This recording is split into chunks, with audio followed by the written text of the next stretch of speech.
Está no ar e hoje tem Pais de Atleta falando de um esporte novo. O jogo já tem bastante tempo, mas só foi reconhecido como esporte em 2010 pela Associação Internacional de Esportes da Mente, a IMSA, o pôquer. E essa é uma discussão interessante. Tem muita gente que não considera o pôquer um esporte, mas é como o xadrez, por exemplo, que também é considerado esporte, também é um esporte, não é nem que é considerado, também é um esporte, assim como o pôquer. Então é um mundo meio recente, por isso talvez seja um mundo meio desconhecido. Então a gente foi procurar alguém que entende muito do assunto, mas entende muito do assunto, para conversar, para esclarecer algumas dúvidas, para falar um pouco sobre esse esporte. Quem é ele? Quem? Laura De Michele. Ele é André Acari. O canal Pais de Atleta é apresentado por César Augusto e por mim, Laura De Michele. Bom, Acari, muito obrigada por receber a gente aqui na Fúria. Muito legal. Prazer é meu. Ter essa oportunidade de conversar com você. O César, ele na abertura falou muito sobre o pôquer ter sido reconhecido há pouco tempo, né, como um esporte em 2010. É um esporte que ainda tem muito preconceito, então a primeira pergunta que eu queria fazer é para você explicar por que o pôquer não é considerado um jogo de azar. Cara, o pôquer... Bom, primeiro, obrigado pelo convite, é um prazer estar com vocês. O pôquer, ele é um mind sports, né, um esporte da mente. Primeiro, sobre o reconhecimento. Né? O reconhecimento é dado por uma instituição mundial, que chama IMSA, que é International Mind Sports Association. Essa instituição, ela reconhece, estuda e entende se alguma coisa é considerada um esporte ou se alguma coisa é considerado randômico, gambling, ou alguma coisa que seja sorte. Aí ela reconheceu, fez o estudo do pôquer. Na verdade, o esporte pede essa avaliação, aí ela reconhece, não, é um órgão ligado à ONU, é um órgão ligado às maiores instituições do mundo. Então, não tem dúvida sobre o reconhecimento. Né? E por que ele é? Ele é porque num esporte onde tem randomicidade, né? Bate flop, turn, river, são as coisas que batem ali randômicas no jogo. Qualquer decisão do jogador, ela traz mais resultados positivos do que qualquer randomicidade. Então, você tem um exercer intelecto que faz mais diferença no longo prazo do que qualquer coisa que aconteça que a sorte possa te ajudar ou possa te prejudicar. Que na verdade é a natureza de qualquer esporte. Todos os esportes têm randomicidade. Sempre tem alguma coisa randômica no esporte que, se a gente for disputar pênalti, eu contra o Neymar, por exemplo, é capaz que em um pênalti só eu ganhe. Eu pulo no lado certo, mesmo sem saber jogar que nem ele, eu chute, dei uma bica lá, a bola entra, então uma amostragem eu posso sair vitorioso. Mas se a gente jogar 1000 pênaltis, eu e o Neymar, ele vai ganhar mais do que eu. Eu vou ganhar alguns, mas ele vai ganhar mais do que eu e vai sempre ter a habilidade dele prevalecendo contra qualquer tipo de randomicidade que eu possa gerar ali na situação. Então, o pôquer, por ótimas decisões, por skill, ele é um jogo de habilidade. Então, gente, pôquer não é... Pôquer é um esporte mental.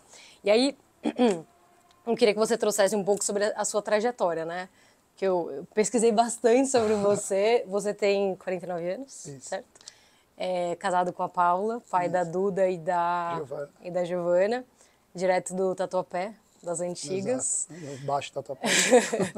já esteve aí em muitas empreitadas, né? Vi que você falou sobre paleta mexicana, cadeira de massagem, já foi motoboy. Já fiz um monte de merda, já perdi dinheiro pra caramba, mas já ganhei também, já fiz coisa boa.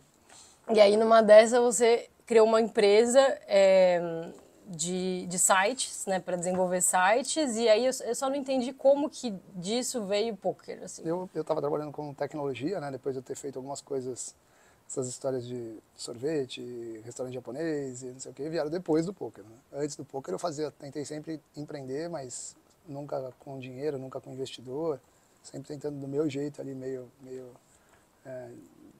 desregulado, não tão preparado e tudo mais. E sofrendo como a maioria dos brasileiros tentando fazer. Você tinha essa mesma calma? Porque eu percebi isso em você, assim, sabe? Em todas as entrevistas, agora, quando eu te cumprimentei, tipo, sempre flat, assim. Eu acho que pós-pôquer eu sou um cara mais calmo, mais pensativo, assim, tentando tomar boas decisões. O pôquer me ensinou muito a isso, né? Usar o tempo para você respirar e ver se o que você vai falar ou o que você vai agir é de fato a melhor coisa que você tem a fazer, saca? Porque você tem sempre múltiplas opções, né? Eu tenho a opção de te dar resposta, eu tenho várias. Eu tenho que pensar qual que é a melhor que eu posso dar. Para isso você precisa de tempo, né? Você precisa pôr a cabeça para funcionar e ver se você acha essa melhor resposta e tentar executar. Bom, mas aí eu estava trabalhando com tecnologia, comecei a estudar tecnologia, a tecnologia estava começando a bombar, né? Internet bombando. E aí eu comecei a ver que ali tinha uma oportunidade de eu ganhar uma grana, de eu empreender, montar uma produtora digital junto com 2 amigos meus, que são amigões meus, assim, caras fantásticos. E nisso você tinha quantos anos, mais ou menos? Eu tinha 30, 29, 30. Aí a gente montou, eles tinham os 2 caras que eram developers, né, eram desenvolvedores, eu era mais comercial, sempre fui mais vendedor da parada. Mas eles tinham 2 habilidades ali que eram muito específicas naquele momento, né, eles manjavam de um tipo de tecnologia que pouca gente manjava, que era uma tecnologia de animação, chamava Flash, tecnologia que fazia as coisas voarem na internet. E aí pouca gente fazia isso e a gente começou a ser muito requisitado por sites gringos, por empresas internacionais que queriam usar esse serviço mais barato, porque o Brasil sempre é mais barato, né? O dólar e real fica uma situação melhor para quem está lá fora. E aí ofereceram um projeto para a gente de poker. Eles ofereceram um projeto que eles queriam montar um site, um e-commerce para vender camiseta, boné, essas coisas todas para um site de poker. Ah, tá. Aí eu tive que abrir esse site, instalar o software, abrir uma conta para poder fazer as integrações e poder vender a parada da melhor maneira possível. Aí foi onde eu abri a primeira conta. E aí quando você abre conta num site de poker, você ganha $1.000 fictícios, que não valem nada, lá, estalecas. E aí eu comecei a brincar. Mas até então, não jogava nada de poker? Cara, eu gostava de vez em quando de jogar cacheta, assim, mas pouca. Eu sempre gostei de jogar bola. Mas eu nunca fui bom o suficiente para virar profissional. Sempre tentei, mas nunca fui potente o suficiente. E sempre gostei de jogar esporte não da mente. Sempre gostei de jogar basquete, tudo que apresentava que tinha bola, que tinha corrida. Nunca gostei de correr sem gol, assim, sem uma meta. Sempre gostei de jogar futebol, jogar basquete, jogar vôlei.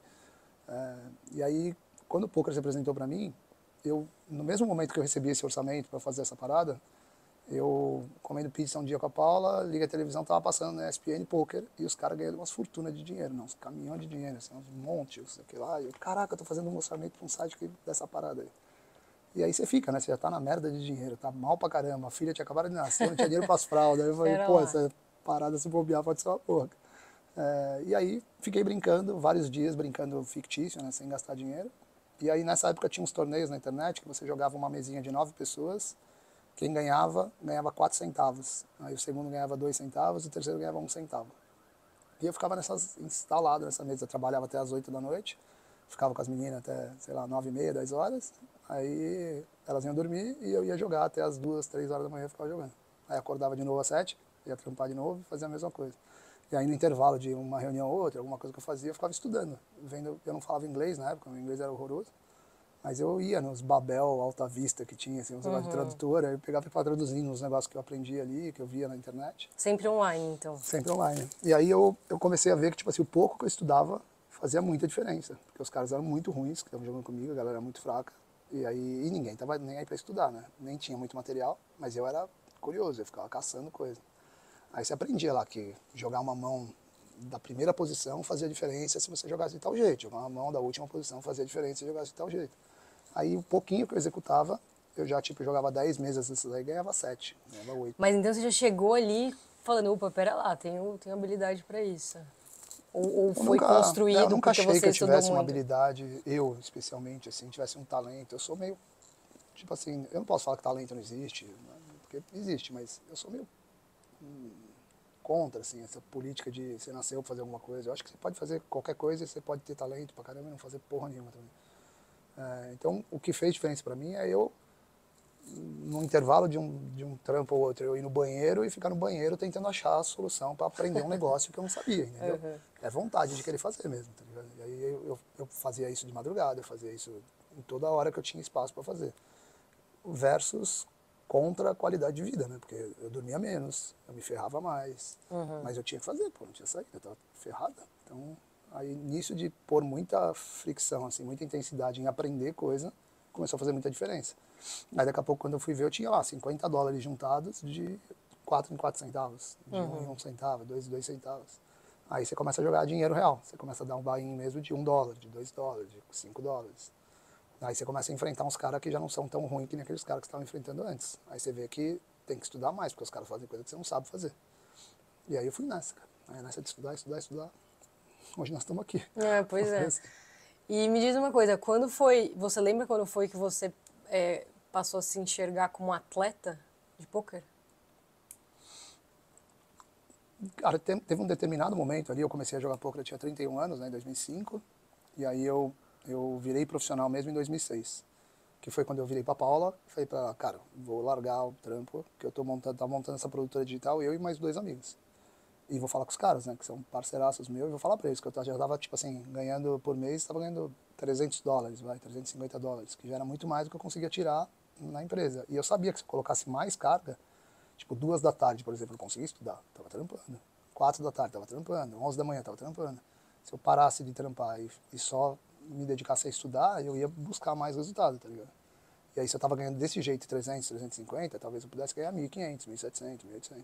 Aí eu falei pra ela, e ela falou, cara, já tô fudido mesmo, então vai lá. Ela super embarcou na sua... Ela sempre trampou pra caramba, ela trabalhava como supervisora de uma rede de lojas de shopping. Então ela trampava, ela ganhava 6, 7 vezes mais que eu, e ela segurava a peteca de casa, assim, porque eu tocava samba, eu toquei 21 anos samba. E eu ganhava R$50 por samba, R$100 por samba. Pô, não dava nem pra fralda, nem pra gasolina. E ela trampando. E ela falou, cara, vai, segura a onda e vai embora. Vai que dá bom essa porra, né? E Legal, fui, legal cara, essa união. E aí ela deu a vida ali fazendo as coisas, eu fui dando a vida também estudando pra caramba. E aí em pouco tempo que eu fiz essa virada, as coisas começaram a ir muito bem, assim. Mas eu também debrucei no estudo de um jeito paranoico, assim. Eu estudava 9 horas por dia, 10 horas por dia e jogava mais 4, 5 horas. E como que você estuda pôquer? Tem muita escola de pôquer, tem muito software que te ajuda a tomar a melhor decisão. Aí ele vai te explicando, quando você joga uma mão, cada mão de pôquer tem, na internet tem um hand history, né? Um arquivo TXT que ele registra tudo que você fez na mão, quais são os tamanhos das apostas, onde você estava sentado, qual a posição, blá, blá, blá, blá. Aí você joga isso dentro de um software, ele te dá o ótimo resultado. Ele fala assim, ó, você é burro, ou você é inteligente, ou você é mais ou menos, ou você não sei o que lá. Se você fizesse isso, seria melhor. E aí você vai gravando isso e vai debatendo isso em grupo, vai debatendo isso com coach, com algumas pessoas. Fora isso, tem algumas escolas. Aí já em 2008, eu já estava ensinando pôquer. Eu estava além de estudando, tentando aprender mais e mais, eu estava ensinando, o que também ajuda demais a você aprender, sabe? Claro. Quando você ensina, você revê o que você está falando, você vê se não está falando Uma prova de merda. que você... Exato. E aí eu montei uma escola de pôquer, eu formei 12.400 pessoas, jogadores. Isso me ajudou pra caramba a melhorar. Então, é um processo contínuo, assim. O pôquer eu fui a vida inteira e eu acho que eu ainda não cheguei, né? Ainda não, porque eu meio que estou aposentado, agora não estou jogando mais tanto. Mas no ápice da minha carreira, eu não era o melhor do mundo e fiquei longe de ser, porque tem muita coisa, muito difícil, assim, o jogo. E aí, na época, só voltando um pouco ali, quando você falou para os seus... Você tem pais, certo? Assim, Só mãe. Mãe. E na época... E quando eu comecei, eu tinha pai e mãe. Meu pai morreu em 2011. 2 meses antes de eu ganhar o Mundial, ele faleceu. Caramba! E na época que você falou, vou jogar pôquer, né? Você falou sobre a Paula. Mas e seus pais? Tipo... Meu pai, ele foi meio ausente, assim. Ele se separou da minha mãe quando eu era muito novo, eu tinha 12 anos, 13 anos. E aí ele sempre ficou fora de São Paulo, sempre ficou viajando e não ficou colado com a gente, assim. Sempre gostou muito de mim, sempre deu muito carinho, mas não ficou muito colado comigo e com o meu irmão. Minha mãe teve a reação que eu acho que qualquer mãe tem. Como que foi? Meio pânico, meio surto, né? Tipo assim, não faz isso. Primeiro que ela não sabe tudo isso que eu tô te falando. Ela não sabe que pôquer é um skill game, ela não sabia nada disso. Agora ela sabe. Quer dizer, agora ela tá doente, ela não sabe mais muita coisa, mas na época, quando ela tava sã, ela ficava preocupada, porque ela achava que era jogo de azar, ela achava que era um jogo que nem cassino e tudo mais. Então, e as histórias de cassino, principalmente no Brasil, onde desde 1945 não tinha cassino aberto, né? Agora tá abrindo essa epidemia toda, era história só triste, né? Tipo assim, galera que perdia fazenda, perdia o imóvel, perdia não sei o que lá. Que não tinha nada a ver com o pôquer, não era pôquer. Mas como tem o efeito do baralho, o baralho ele tem uma mágica, assim, o baralho tá no tarô, o baralho tá ele tem uma parada meia mística. Ela assim, achou que tivesse te perdido. Ela achou que você estava jogando blackjack, que você estava jogando baccarat, que você ia perder a vida, que você ia acabar com a família, e não sei o que lá. Mas aí você tentou explicar pra ela ou você só, Então, eu não acho vai que, tipo assim, entender? eu fiz toda a lição de casa que eu tinha que fazer, mas não adiantava muito, saca? A única lição de casa que você tem que fazer é ganhar. Não tem. Quando você começa a ganhar, Aí ela você falou, começa... aí teve essa mudança, né? Do Aí tipo, ela não tem como acordou. negar, olha como a trajetória do meu filho aqui, né? Porque você Crescendo. liga pra ela e fala, mãe, fui campeão ontem, num torneio na internet. Sério? Cacete, não sei o quê. E aí, quando você ganhou? Ah, ganhei $600, não sei o que lá. E meu crescimento foi muito rápido, porque na época que eu comecei a jogar pôquer, o nível técnico da galera era muito fraco. Então, poucas pessoas estudavam. Uns eram nóia que nem eu, estudava mais que os outros, tá ligado? E aí fazia muita diferença, aí você espancava todo mundo. Então não era difícil de ganhar, tá ligado? Era fácil para quem fazia o que eu fazia, né? E aí o resultado vinha muito rápido, eu comecei a ganhar dinheiro do jeito que eu não imaginava que eu ia ganhar. Eu falava, caraca, eu nunca vi esse dinheiro, né? De repente você vê na sua conta $10 mil, porque é R$50 mil. Nunca tinha visto R$5 mil na minha conta. Nunca teve saldo positivo, só tinha cheque devolvido, só tinha coisa ruim. Aí quando você começa a ver dinheiro, aí você começa, sei lá, ou pagar uma conta e ajudar ela a pagar uma conta, ou a Paula ficar mais soft, né, na correria dela, ou, pô, é mó legal, né? E aí você começa a ver que tem essa linha. Mas para te responder a pergunta que você tinha feito sobre atleta, né, quando eu realizei que eu era atleta. Quando as coisas começaram a dar muito certo para mim, o poker também começou a dar muito certo no Brasil. E aí começou a ficar muito popular. Toda vez que no Brasil, na verdade em qualquer lugar, né, acontece isso, vem a força oposta a isso, né? Que é as galera que não tem conhecimento, que quer destruir aquilo ali, que quer acabar com aquilo ali, ou que não quer entender pelo viés do que tem que entender, seja da liberdade do indivíduo fazer o que ele quer e tudo mais. E a galera começou a jogar contra. Então começou, sei lá, a gente começou a ter que ir pra delegacia porque o delegado achava que você estava jogando caça-níquel. Eu achava que você estava jogando roleta. Coisa que não tem nada a ver, pô. A gente estava fazendo uma outra coisa que era de habilidade. E aí uns fazem por mal, outros fazem por distorção, outros fazem porque simplesmente não sabe mesmo e aí acha que está fazendo bem para a sociedade. Né? Tá cheio de gente boa também no poder público. Tem mesmo, incrível que pareça. É que tem mais gente ruim do que gente boa. Mas, e aí você tem que enfrentar isso. Nesse momento, eu não estava muito preocupado se era atleta, se não era atleta, se era jogo de habilidade, se não era jogo de habilidade, porque eu já sabia, eu já jogava, já ganhava. Mas é um momento em que você começa a ficar acuado, porque se bobear você vai preso, se bobear vão acabar com a sua profissão. Você não pode mais jogar. Então você tem que batalhar, tá ligado? Você tem que começar a não só jogar e ganhar, como você tem que começar a falar bem. Você tem que começar a ir eu fui no Senado, pô, falar com senadores e deputados. Uma experiência terrível, não é uma experiência boa de sei lá, mas você tem que ir, porque senão os caras fecham. Você tem que mostrar. Você tem que provar que aquilo é o que você está falando que é. De um jeito lúdico, né? Quase que uma Disney, assim. Você tem que explicar o beabá, a parada toda. Para pessoas que às vezes estão afim de escutar e às vezes não estão afim de escutar. Às vezes mesmo que elas você prove que aquilo não é o que ela acha, ela não quer ser provada, né? Ela quer jogar contra, porque tem alguns interesses que fazem jogar contra. Então ali eu percebi que tipo assim, tinha que fazer o marketing do atleta, tinha que transformar ele em um label, né, esporte da mente. Tanto que a gente criou a hashtag Poker Esporte da Mente, isso aí explodiu no Brasil inteiro, para que você pudesse existir. É uma questão de sobrevivência. Né? É quase de sobrevivência, não de esporte, sobrevivência mesmo, porque senão você estava ferrado. Né? E aí, quanto mais tempo você investe nisso, menos tempo você tem de investir no seu intelecto para outra coisa. Né? Então eu já não podia mais ser dentista, não podia ser mais advogado, não podia ser mais engenheiro. Primeiro que eu não tinha dinheiro para pagar a faculdade, segundo que eu não tinha mais tempo, você vai ficar mais velho, parada vai andando. Né? Então eu percebi que eu tinha que ser atleta por força maior, assim, porque eu tive que batalhar. Eu e mais uma galera, né? Não fui só eu nessa briga, mas foi por aí mesmo. Vamos para a primeira pergunta do nosso pai de atleta, César Augusto. Akari, obrigado por bater esse papo com a gente. Minha primeira pergunta é a seguinte, e é pura falta de conhecimento mesmo, tá? Quando a gente fala de esporte, de formação, a gente pega ali criança de 4, 5 anos, já vê o pai colocar na natação, colocar no futebol, colocar no judô. Eu nunca vi, não sei se tem, pais que colocam os filhos no pôquer. No xadrez, por exemplo, que também é um esporte da mente, tem muita gente que tem na escola e tudo. O pôquer eu nunca vi. Existe isso? E se não existe, você acha que é por preconceito ou realmente o pôquer precisa ter uma certa idade para o jovem entender ali que não é um jogo de azar, que é um esporte, que é algo que tem uma estratégia, que é algo que é pensado? Como é isso nessa fase inicial da criança no esporte?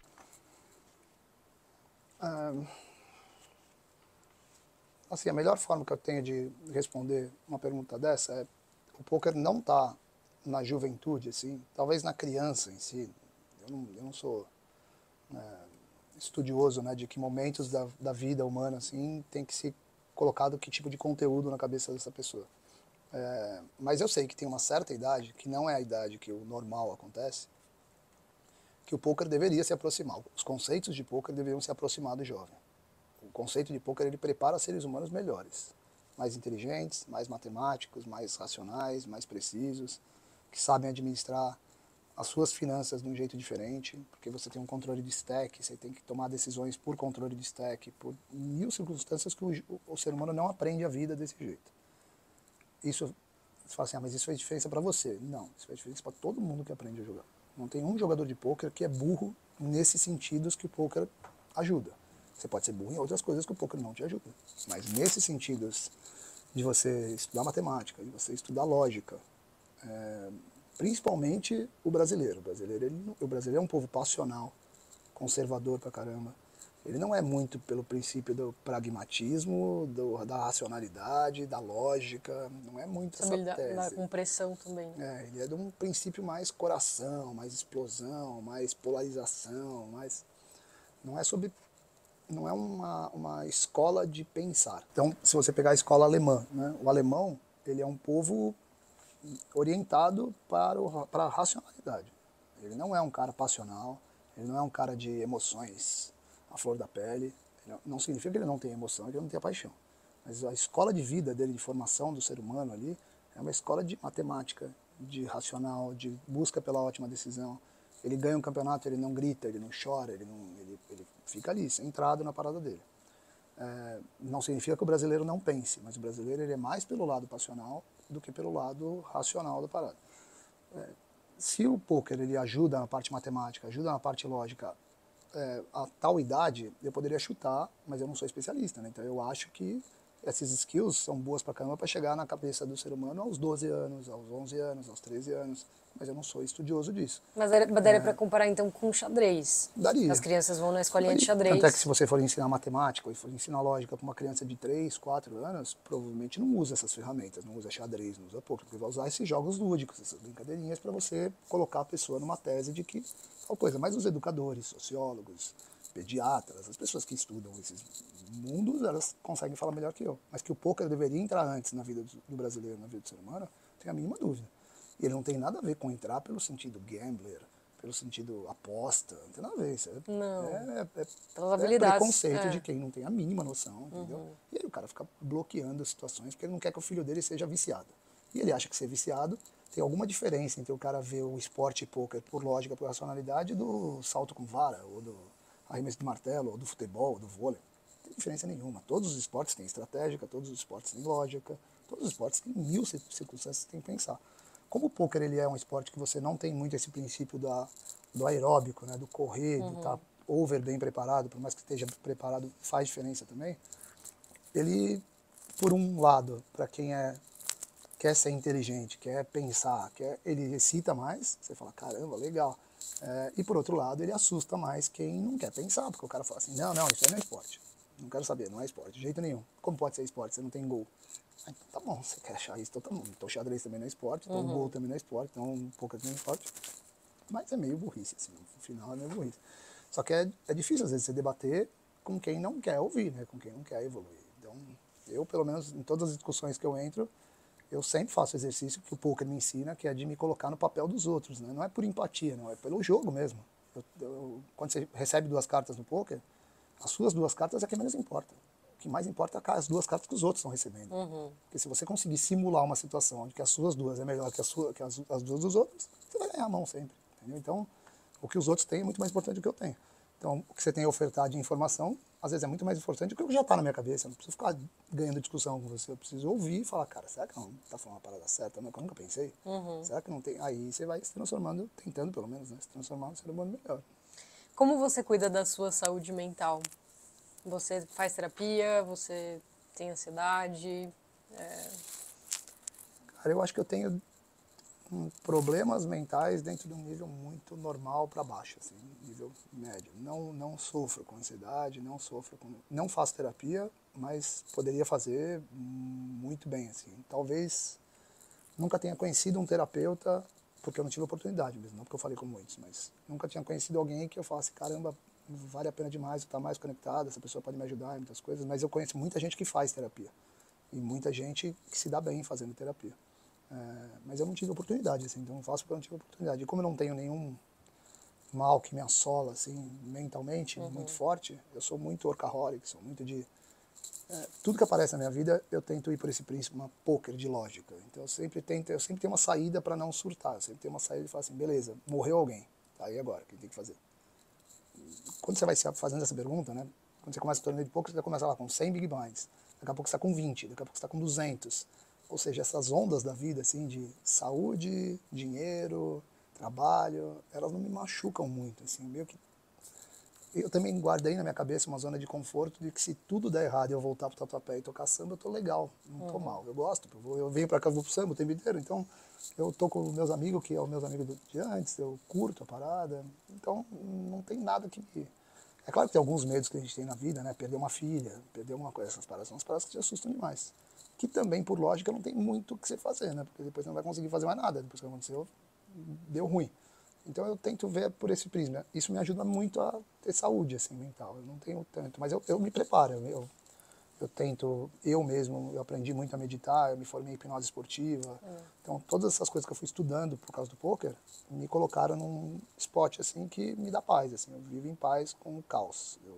Eu gosto, eu curto o tumulto, eu curto a confusão, curto resolver problema grande.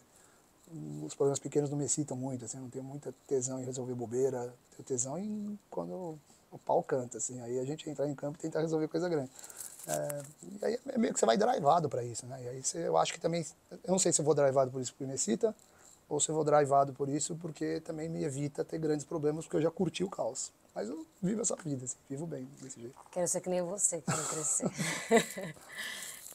Vou para a próxima pergunta dele, tá? Tá bom. Eu imagino que você tenha tido que convencer algumas pessoas quando você resolveu ser jogador de pôquer profissional, explicar o assunto, explicar a sua decisão para algumas pessoas. Agora, você precisou explicar para você mesmo por que você queria isso? Tipo, você teve que se convencer de que isso era interessante? Quais eram as suas dúvidas, mas de você para você? Legal a pergunta.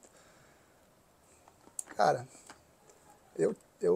as explicações que eu, em algum momento da minha carreira, assim, o poker ele tem uma parada que negativa, que é você se expõe a situações porque ele acontece em tais lugares, né? Então, tipo assim, a minha vida, eu acho que não teve nenhum brasileiro entre 200 e poucos milhões de pessoas que viveu tanto dentro de cassino que nem eu vivi.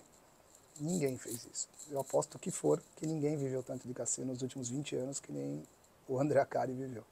Porque foram 9 meses viajando e todos os eventos acontecem dentro de cassino. Exatamente igual o UFC. Todos os lutadores de UFC, eles estão o tempo inteiro dentro do cassino, porque o UFC acontece dentro do cassino. O cassino ele se apropriou de um X entretenimentos no mundo para levar pessoas lá para dentro para depois elas jogarem as coisas que eles querem que joga. O que é super legal. Eu sou super a favor do cassino, adoro o cassino, desde que seja por um princípio lógico e racional, né, sem imbecilidade. Então, como eu vivi muito esse mundo ele cria um tipo de gente. Né? O mundo do risco, o mundo da tomadores de risco. É um mundo diferente, é um mundo que, se eu conto as histórias que eu vivi dentro de cassino para uma pessoa que nunca viveu, ou o cara acha que você é um completo imbecil, ou acha que você é um maluco. E fala, cara, o que você fez da sua vida, cara? E pra mim é excitante, eu gosto desse tipo de gente, eu gosto do tipo de gente que curte tomar risco, curte se divertir desse jeito, curte essa parada. Mas às vezes você vai pegando um viés que não é um viés tão bom, do tipo, o poker ele tem meio que dois mundos, né? Ele tem um mundo do torneio de poker e ele tem um mundo do cash game. O cash game é o jogo a dinheiro mesmo, com as fichas valem dinheiro. O mundo que eu jogo, que eu sou bom, e que eu fui campeão mundial, e que eu ganhei 270 torneios, é torneio de poker, não é jogar cash game. Mas chega uma hora que você é tão bom e você acha que você é tão foda, que você quer jogar tudo. Você fala, não, quer saber? Eu vou pra explosão. Nesse momento, é um momento que, tipo assim, você tem que tomar uma decisão de vida, assim, porque jogar cash game é um jogo que ele não é tão saudável no princípio de ser campeão, ser vice-campeão, ser essa adrenalina que é o esporte que dá, né? O esporte dá. Eu sou corintiano fanático, é mó legal o Corinthians ser campeão. Pô. Você vai pro estádio, vai pra Itaquera toda vez para ver o Corinthians ganhar e subir na tabela, fazer tal coisa. Não é um jogo que cada gol vale um dinheiro, por mais que na verdade vale um dinheiro, né? Tem um ecossistema por trás que tá. Mas o Poker Cash Game ele meio que tira esse tesão do esporte em si, assim, ele não é tão focado nisso. Não tem nada contra, porque eu ainda jogo e curto quem joga, meus amigos todos jogam. Mas aí quando eu estava ali, naquele mundo que eu podia optar por ir pro cash game, eu podia optar por ir pro torneio, eu comecei a me questionar, porque você senta às vezes na mesa com pessoas que não podem perder aquele valor. E você é muito melhor que elas. Né? Que nem jogar nós dois. Tipo, eu posso jogar o que você quiser jogar. Eu posso jogar a R$5, posso jogar R$5.000, eu posso jogar R$5 milhões, o que você quiser. Mas no momento em que eu sei quem você é, que você está montando um canal, que você está fazendo tal coisa... Eu não tenho esse dinheiro, não. Aí você se submete, e se você fala que não tem, que você se submete por alguma razão, que não é minha decisão, é sua decisão, a jogar 5 milhões, tem aí uma conversa interna, né? Mas aí você fica entrevistando, então, os... Não, mas a gente sabe, né? Você sabe onde você está se metendo, você sabe o que está fazendo, tá ligado? E aí você se questiona, e em vários momentos eu me questionei, eu falei, cara, será que eu... E eu sou muito a favor da liberdade do indivíduo, dele fazer o que ele quiser fazer. Mas eu também, né? Então eu também tenho a minha liberdade de às vezes não querer jogar com você. Falar assim, você tá com medo de mim? Tá, eu vou fingir que eu tô com medo de você, tá bom? Só pra não te machucar e a gente não entrar, porque você não vai ganhar, você vai se ferrar, e eu sei que às vezes você se ferrar vai ser um negócio que não vai te colocar num esporte bom, tá ligado? E eu vou ser o ator, né? O autor daquela ação. E aí eu ficava preocupado. O mundo do torneio de pôquer, por exemplo, nunca me deu essa sensação. Porque você paga todo mundo o mesmo valor, todo mundo tem a mesma quantidade de fichas. Se entrar o Bill Gates junto com a gente, ele tá igual a nós. Ninguém muda nada, entendeu? Tá todo mundo na mesma situação. Não tem uma diferença de classe social. Principalmente num país onde a diferença de classe social, que é onde eu tava, né? Eu tava num lugar muito ruim, pô. Muito zoado. Agora vocês estão vendo aqui no escritório da Fúria, outra pegada. Mas eu nasci no Tatuapé, no lado ruim do Tatuapé, quando o Tatuapé não era 1% do que é hoje. Hoje o Tatuapé virou lugar de playboy, né? Ainda bem que o Tatuapé venceu, mas não era assim, era ruim, pô, era zoado, era crime pra caramba, era favela pra caramba, era um lugar esquisito, saca? Então, eu sendo promotor de alguma coisa que jogasse contra a estatística da maioria da população, assim, talvez colocasse num cenário ruim, não me fazia bem. Então eu tive que conversar comigo mesmo para responder a pergunta do César. E aí, às vezes, eu conversava e eu fazia essa autoterapia, né? Eu falava assim, não, até que eu acho que eu resolvi o problema rápido e falei, não vou fazer. E vou levar uma vida sem fazer coisas que me deixem numa situação onde eu conversar comigo mesmo, não gosto de quem eu tô vendo, tá ligado? E aí não vou fazer, e aí não fiz. E aí eu fiquei legal. Depois você vai promovendo cada vez mais uma coisa bacana. Então, por exemplo, eu joguei torneios quando eu jogava torneios acima de $5.000 de buy-in, de entrada, $10.000 de entrada, que eu sabia que era um valor que a sociedade brasileira não estava muito preparada para ver alguém jogando pôquer, e eu sabia também que eu podia fazer o que eu quisesse, porque o dinheiro é meu e ninguém manda no meu dinheiro. Mas, às vezes, eu podia dar um recado para X% da população que não era legal. Então, eu nem promovia que eu simplesmente ia jogar e não ficava fazendo post, blá, blá, blá, blá, porque eu não queria que eu fosse um autor de algo que podia ser negativo para alguém que tomasse um risco que não estava preparado, que nem eu estava preparado para tomar. Então, eu tive que fazer essas conversas comigo, saca? Às vezes eu fazia essas conversas com um amigo muito próximo, às vezes com a Paula, às vezes com... E fui indo bem, assim. No final, deu muito bom, porque eu não tenho nenhum problema com a minha consciência. Acho que construí minha carreira da melhor maneira possível, jogando com gringos no mundo inteiro, de igual para igual, representando o Brasil de um jeito foda, que o Brasil não é reconhecido de um jeito de lógica, inteligência, matemática, não é por isso. Ele é reconhecido pela habilidade do jogador de futebol, é reconhecido por mulher bonita, é reconhecido, isso que o Brasil, ele olha lá fora, a galera vê isso, a alegria, né? No lado positivo é isso, no lado negativo vê que é um país corrupto pra caramba, um país que sofre pra caramba, um monte de coisa. E de repente tem um cara que nem tem o Krigor no xadrez, tem uns caras que conseguem viajar e aí a galera ficar com medo que você é o brasileiro que faz aquele estrago, é legal pra caramba. Hoje, por exemplo, o Brasil é o maior país do pôquer. Não tem nenhum lugar que tem jogadores de pôquer tão potentes que o Brasil. É um orgulho, né? Saber que você estava lá atrás fazendo uma parada dessa e hoje o Brasil tá arrebentando aí em todo lugar. E no final das contas está gerando mais emprego, tá mexendo na economia do Brasil, porque a galera vai lá fora, ganha torneio e traz pra cá. Então, tá legal, me sinto bem pra cá. Legal. Cara, me diz uma coisa, e as suas filhas, assim, elas jogam? Você tem essa... Cara, não joga. Elas sabem a regra toda, sabem torcer pra caramba, elas sabem pedir carta, mas não pegaram o tesão, assim, do jogo. Mas você teve essa coisa, vou tornar aqui essas jogadoras de pôquer? Não. Cara, não, eu sempre fui, de novo, né? Eu sempre fui dessa liberdade máxima do indivíduo fazer o que quer, assim. Então, eu sempre me disponibilizei. Falei, ó, o dia que vocês quiserem, professor vocês têm, né? Vocês estão em casa. Mas nunca foi tipo assim, pô, Giovana, você não vai jogar? Pô, não. Nem Quer jogar, esporte? joga. Não, eu sempre fui também de indicar, né? Orientar. Mas Tanto elas no não poker jogam. quanto as outras. Aham. Elas gostam de jogar pickleball, que a gente mora nos Estados Unidos, então pickleball tem coisa pra caramba, gostam de jogar, mas nunca over, assim, elas são atletas, né, de crossfit, Legal. de academia, elas gostam pra caramba, mas que Quantos não é que elas pra esse têm? piso, não. Uma tem 20, outra tem 25. Tá. Mas elas não são... E o poker, elas não... O poker você tem que, né, ter o plá da parada, você tem que gostar daquela parada. Eu gosto da guerra de mente, assim, eu gosto de sentar a mente, se enfrentando e resolvendo problemas, ver quem resolve melhor. Se quebra a cabeça, me excita, saca? Eu gosto dessa parada. Mas elas não pegaram isso, assim. Elas gostam, a Giovana, por exemplo, trabalha aqui na Fúria. E aí, pô, dá a vida, trabalha bem pra caramba, mas o jogo, por exemplo, Counter-Strike, o League of Legends, caramba, ela gosta da torcida dele. Ela joga Valorant, mas não joga pra ser profissional, não joga pra... ela prefere o lado mais empreendedor e tudo mais. Legal. Eu acho que cada vez mais as pessoas reconhecem o poker como um esporte, como uma atividade esportiva.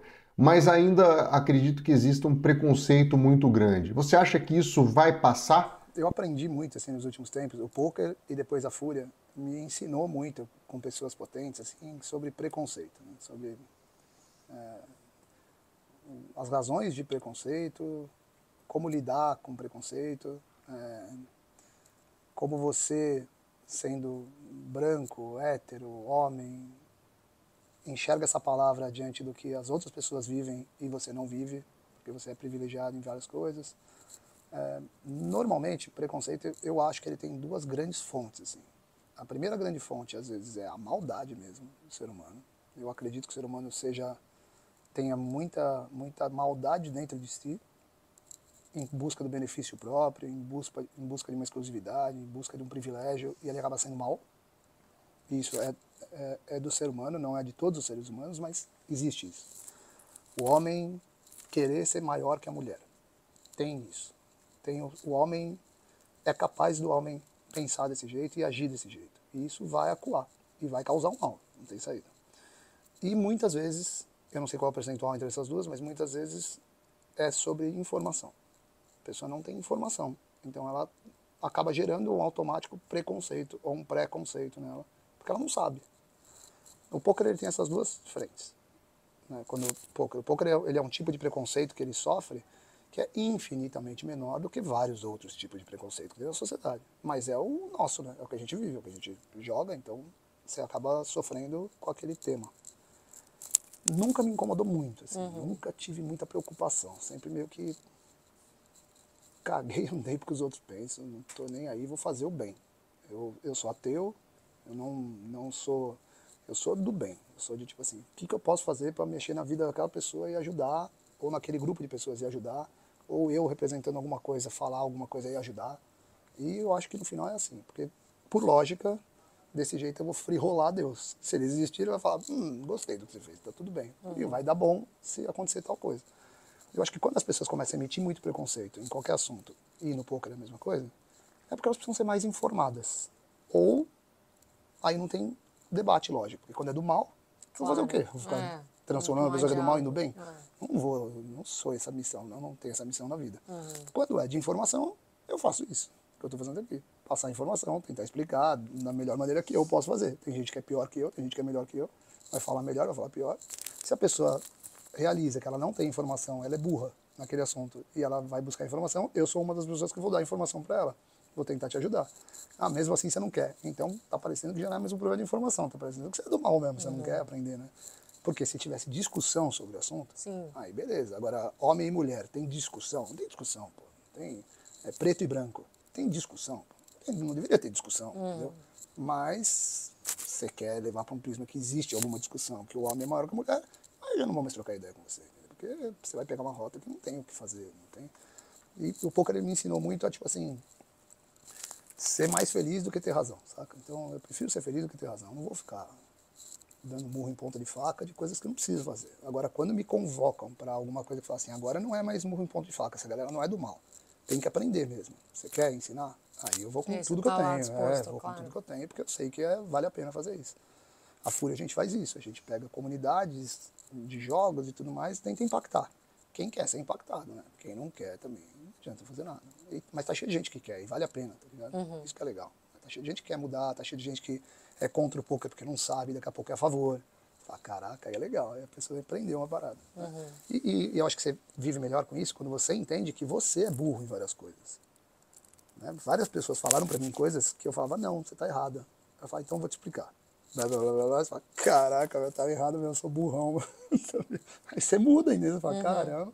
Então, pô, hoje em dia, eu, André Acari, com 49 anos, eu sou infinitamente mais burro em assuntos diferentes do que inteligente em assuntos diferentes. Eu sou inteligente em poucos assuntos e burro na maioria dos assuntos, entendeu? Olha o que eu tenho para aprender. Mas essa consciência abre espaço para aprender. E aí o poker é uma delas que eu tô ajudando os outros. E você me ajuda em outras que eu não sei. E a vida vai, pô, a vida vai legal. Legal. Então... Eu não ia te perguntar isso, mas agora eu vou. Eu gosto de saber se essa opinião das pessoas. O que você acha que é a vida? O que é a vida para você? A vida, cara? Cara, eu acho que é um período finito que a gente precisa ficar em conjunto dentro de um lugar que a natureza colocou a gente.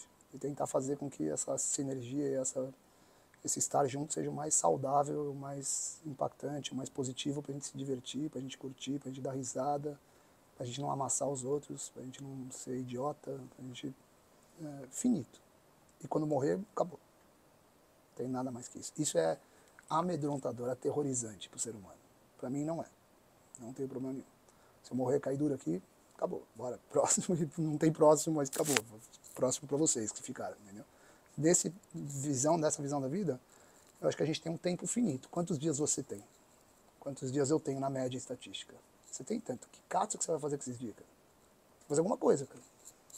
Não sei se você vai namorar, se é sexo, se é o bem, se vai montar uma ONG, se vai ganhar dinheiro, se vai andar de lancha, se vai voar, se vai pegar um avião, se vai visitar um lugar que você não conhece. Tem que fazer alguma coisa com os dias que falta. Tá ligado?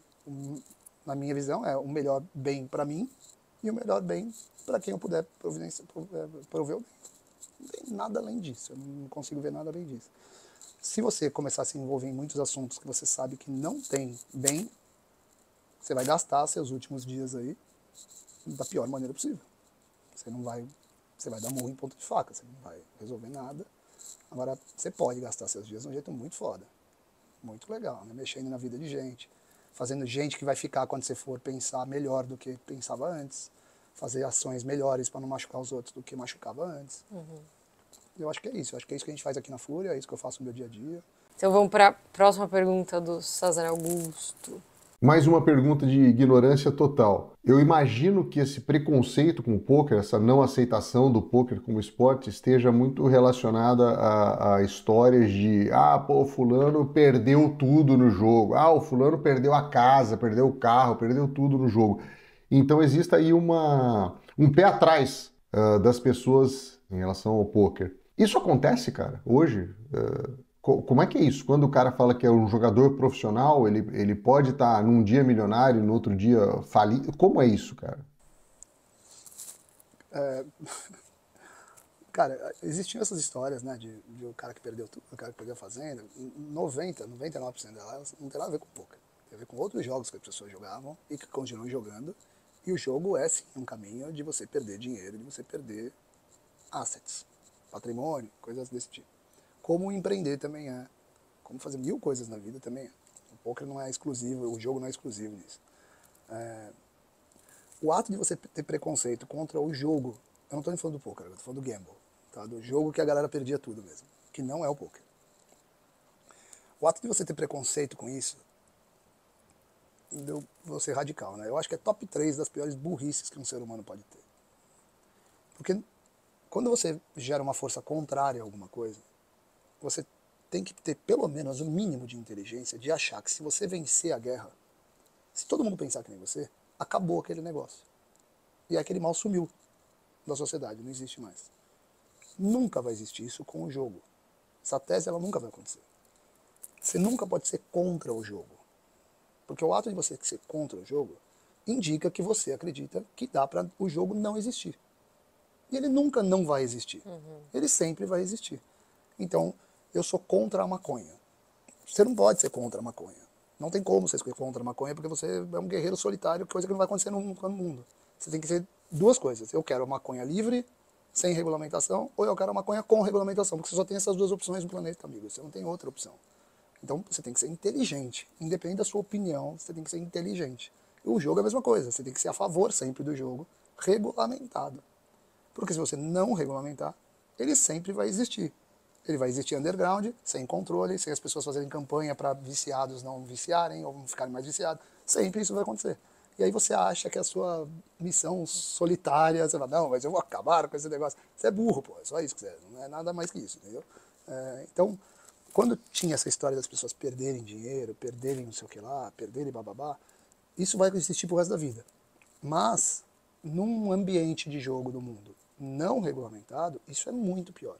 Porque existem campanhas inteligentes, feitas por cientistas sociais, por pessoas preparadas para fazer isso, que faça com que esse dano seja menor. As pessoas não se associem a tais situações que são mais viciantes do que outras, as pessoas sejam alertadas quando não fazer merda, as pessoas vide o cigarro. Eu sou a favor que o cigarro não exista. Eu, por exemplo, seria um cara que, se fosse possível, eu seria a favor do cigarro não existir. Nunca fumei cigarro, não gosto de fumar cigarro, acho cigarro uma merda. Mas eu respeito o direito que você acha cigarro legal e talvez você fume, pô, isso é o direito de fazer o que você quiser. Porém, você vê que teve movimentações de ciência social, de inteligências por trás, de psicólogos, de cientistas, que colocaram um negócio no cigarro, um aviso no cigarro, que faz com que menos pessoas fiquem tão prejudicadas quanto ficavam antes, quando o cigarro era peito aberto, a parada ia para tudo que podia ser. Esse é o tom do debate sobre preconceito. Ele não pode ser um tom do tipo assim, eu não quero a sua existência, eu não quero que você faça. Eu quero que você faça o que eu quero que você faça. Não existe isso, né? Então, é sobre, às vezes, condições de saúde pública, às vezes políticas públicas, às vezes tomadas de decisão para que a sociedade viva um ambiente mais harmônico do que vivia antes. Essa é a parada inteligente de fazer. O poker, ele nunca teve estatisticamente grandes perdas de seres humanos. Os seres humanos não teve isso. O poker que ficou famoso no mundo inteiro é um poker de torneio, de campeonatos. Você vai na liga televisão, tá tendo um monte de campeonato de poker saudável, todo mundo guerreando mente contra mente, aprendendo, sendo inteligente, jogando pela matemática, pela lógica, outros jogando por diversão, que é legal pra caramba. Ninguém se ferrando ao extremo estatisticamente. É mentira. Quem fala que teve isso é mentiroso, não sabe o que está falando e é burro nesse assunto. Isso é para outros jogos. Para jogos que são jogos de azar. Tem uma conta, acho que eu já vi você falando que você tem que comprar pelo menos, você tem que ter pelo menos 40 vezes a... O valor do buy-in. Você tem que ter um isso, caixa 40? que seja... se você for mais agressivo, 40, se você for mais tight, mais conservador, 80 a 100. Mas isso é uma lógica para quem é jogador profissional, para você poder ter uma amostragem suficiente para que valha a sua habilidade. Para que você consiga, que nem o pênalti com o Neymar, para que você consiga bater 1000 pênaltis e se sobressair em relação àquela pessoa que está jogando menos amostragem ou não tem tanta capacidade técnica para jogar contra você. Mas até o jogo mesmo, o gamble mesmo, o jogo cassino, aposta esportiva, roleta, blá blá blá, esse jogo, a estatística de pessoas que têm problema com o jogo é ridiculamente pequena. Perto das pessoas que jogam para se divertir. Não é muito pequena. Só que para aquela pessoa é muito importante, porque é aquela pessoa que está se complicando.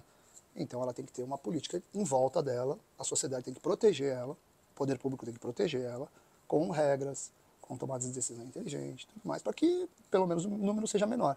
Ah, mas eu gostaria que fosse zero. Então fica você e seu pensamento aí. Não importa o que você gostaria, entendeu? Não vai ser zero nunca, pô, não vai acontecer. É isso.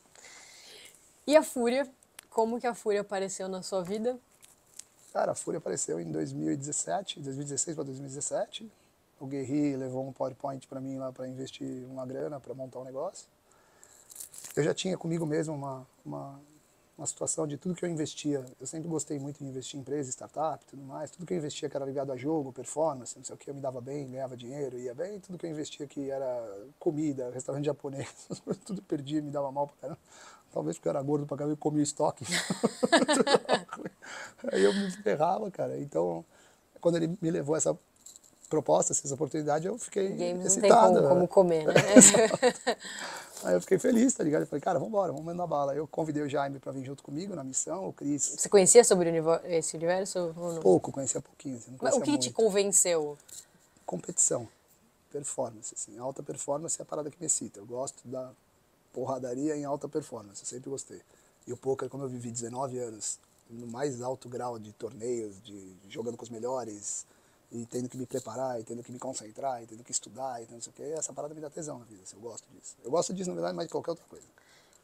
Então eu gostava desse cenário. Aí ele me convidou, eu falei, beleza, vou investir. Aí a gente já tinha um grupo de Counter-Strike lá, eu, Jaime, Neymar, Cris, a gente já jogava todo mundo junto. Eu era sempre o pior, né? Eu sempre era Você ruim. jogava, tá. Mas eu era ruimzão, os caras eram bons. Também não era tão bom assim, né? Hoje, quando eu vejo Counter-Strike, eu já sei que eles ficavam me zoando, mas também não eram muito fera. Aí eu pegava e fui falar com os caras, o Jaime se excitou também para vir junto, o Cris também se excitou para vir junto, cada um na sua área, né? Ajudando. O Jaime é um economista, um cara que estudou finanças da vida inteira, viveu disso.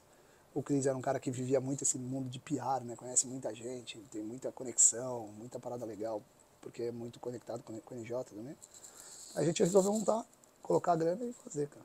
A gente não imaginava que ia dar no que deu, mas foi um negócio. O que tinha nos slides do Cara, Jaime que falou assim, esse slide aqui que vai fazer o impacto? Cara, tinha assim o cenário de quais eram os campeonatos possíveis de jogar no Brasil e quais eram os possíveis de jogar no mundo, com as premiações, como que se montasse um time muito fera, o que ia acontecer.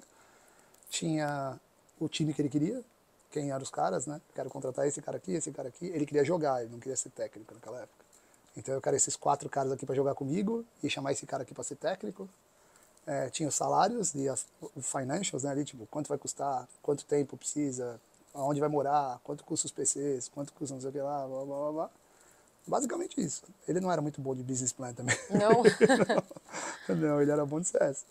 E aí, mas aí foi o suficiente, era muito pouco dinheiro também, era pouca grana na época, não era muita grana. Aí eu falei, vambora, cara, vamos começar e vamos... E muito porque existia esse sonho de ele jogar num time e eu gosto muito do Guerreiro, assim, até hoje, né, meu irmão, assim.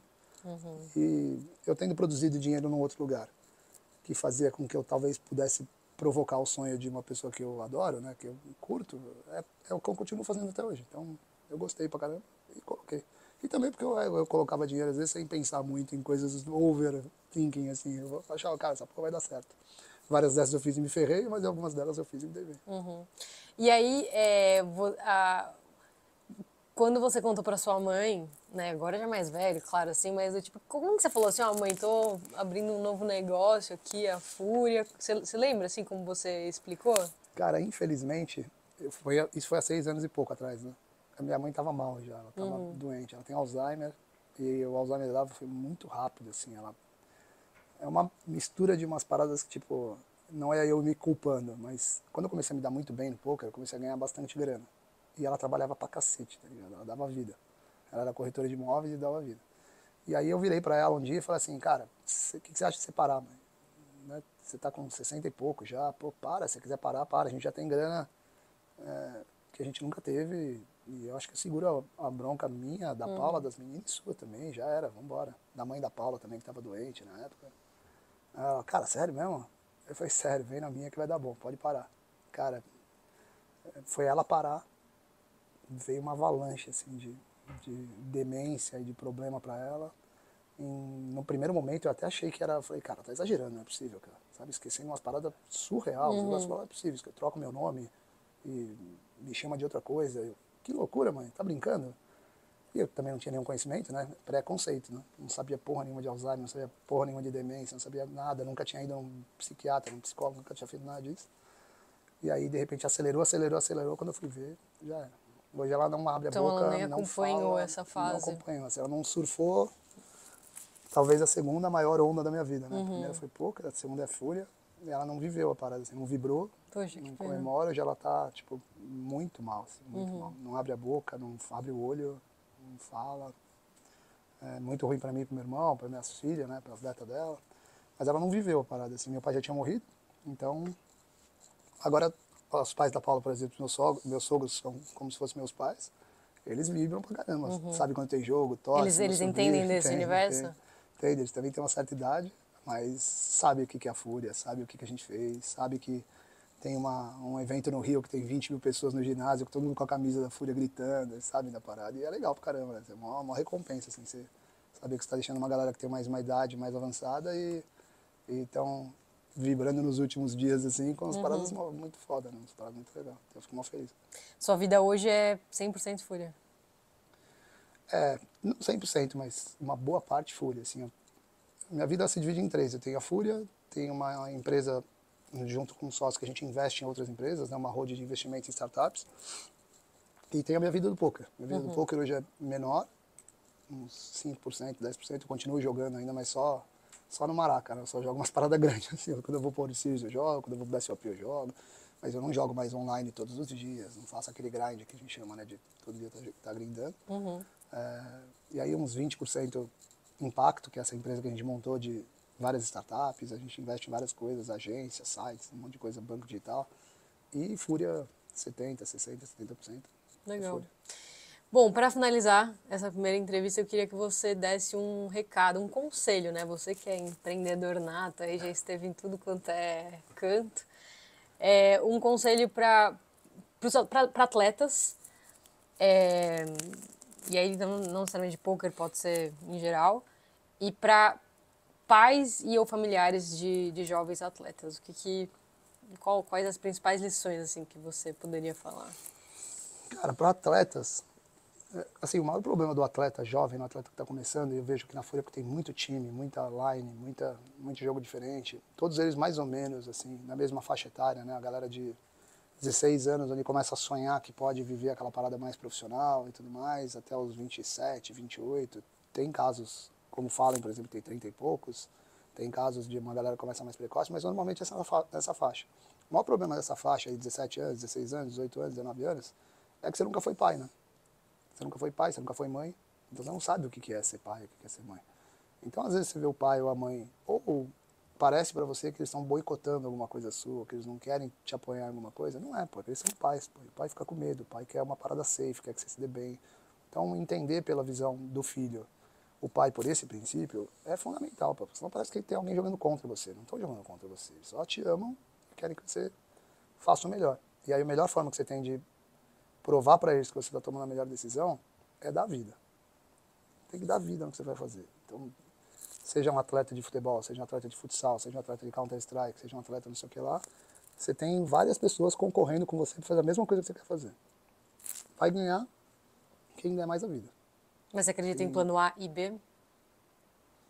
Cara, eu acho que existe o A, depois existe o B. Então você não pode considerar o B, você tem que considerar o A. Eu gosto de ir com tudo que eu tenho, sem folga, entendeu? Mas tipo, é não meu parar de estilo. estudar. Não, mas é que o estudar é parte do A. Você não Tá. consegue se dar bem no poker, você não consegue se dar bem no CS, você não consegue se dar bem no futebol, você não consegue se dar bem bem, né? Você não consegue ser muito bem sucedido se você não se formar, se você não tiver estudo, se você não se dedicar a ser um grande ser humano. Não é sobre o jogo. Nunca é só sobre o jogo, entendeu? Você precisa ser socialmente aceitável, você precisa ser um cara que... dá pra eu ser atleta de futebol profissional e jogar no Corinthians, ou jogar no Palmeiras, jogar no Flamengo, sem ter estudado, sem saber me socializar, sem saber falar. Não tem como, pô. Você não vai se dar tão bem assim, vai ser difícil demais. Sua briga vai ser infinitamente mais difícil do que se você pegar todas as categorias que você precisa se envolver e dar vida para você se formar atleta. Não tem o que você fazer, você tem que fazer isso. Tem que estudar, tem que se dedicar a fazer tudo. E tem que estudar mais do que uma pessoa que não está vendo o que você quer, não está querendo o que você quer, tem que estudar. Porque às vezes tem gente que está focada só na escola. Você se ferrou, pô, porque você quer jogar Counter-Strike. Então você tem que focar na escola e no Counter-Strike. Você tem uma jornada dupla aí. No momento em que aquela criança ou que aquele jovem estiver brincando na rua, você se ferrou. Você vai ter que ficar no servidor estudando e batalhando. Porque no momento que ela está na escola, você também está na escola. Você vai ter que fazer as duas coisas. É abdicar de várias coisas na vida, né, para ser atleta. E para os pais? Eu acho que o que você não pode fazer no ato de querer ser atleta é achar que as paradas são naturais, que elas vão acontecer. Não vão. É uma vida de se ferrar. Você vai ter que se ferrar. E aí, se você perceber que, cara, não, é sofrido, hein? Aí começa a parecer que você está no caminho certo. Se você falar assim, nossa, é mó gostoso, eu dou autógrafo, você vai se ferrar. Mas cedo ou mais tarde vai cair uma bomba na sua cabeça e já era, acabou. E sem contar que você está dedicando a parte da sua vida, que está todo mundo dedicando a se formar em outra coisa, você está dedicando àquele esporte, seja lá o esporte que for.